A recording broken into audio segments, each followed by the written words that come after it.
Quand deux éléphants se battent, c'est l'herbe qui en souffre. Cette situation trouve tout son sens dans la guerre commerciale qui oppose les États-Unis et la Chine depuis environ 2 ans, et les experts s'inquiètent de l'impact que cela pourrait avoir sur le continent africain.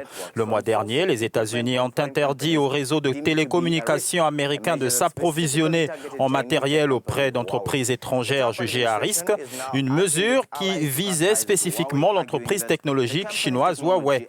L'administration Trump exhorte maintenant ses alliés à couper les liens avec la marque chinoise, arguant que la technologie de l'entreprise permet à Pékin d'espionner les citoyens, ce qui compromet la sécurité nationale.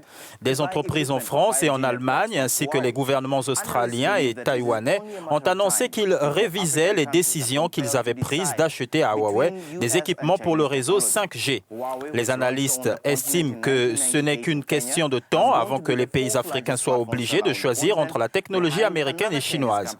Huawei, qui a été lancé sur le continent en 1998 au Kenya, est devenu le 4e vendeur de smartphones sur le continent, derrière une autre société chinoise, Transsion, qui fabrique les marques Tecno et Infinix.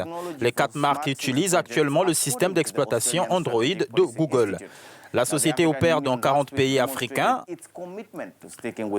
a construit au moins 50% du réseau 4G en Afrique et fournit la technologie pour les projets de villes intelligentes, selon l'Australian Strategic Policy Institute.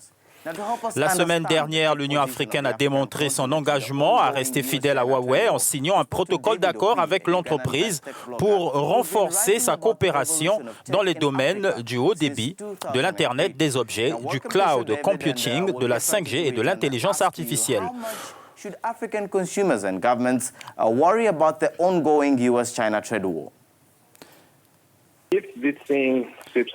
Si cette situation affecte plusieurs entreprises, alors ce pourrait être tout à fait un gros problème du côté des smartphones, mais aussi du côté des télécommunications. La majeure partie de l'industrie des télécommunications en Afrique est fortement gérée par Huawei, en fait 70%.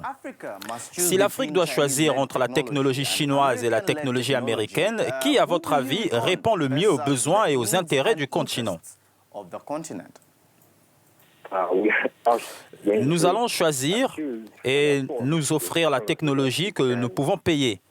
Et si c'est Huawei, ce qui est le cas, c'est en fait la Chine qui est responsable de la majeure partie de notre technologie. Alors c'est déjà en train de se passer et ça va se passer ainsi. Le continent africain a-t-il la capacité de s'affranchir de sa dépendance et de construire sa propre technologie ? Je n'ai pas vraiment entendu parler de gouvernements africains qui ont des plans délibérés pour aller dans cette direction. Nous n'utilisons que la technologie disponible et c'est tout. Sinon, si vous parlez du talent, si vous parlez des compétences, oui, nous pouvons le faire. Mais il faudra beaucoup de volonté et d'intention politique.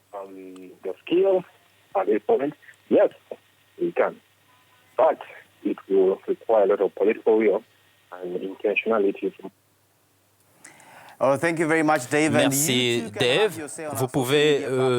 Vous aussi, vous pouvez avoir votre mot à dire sur cette question sur notre site Africa News.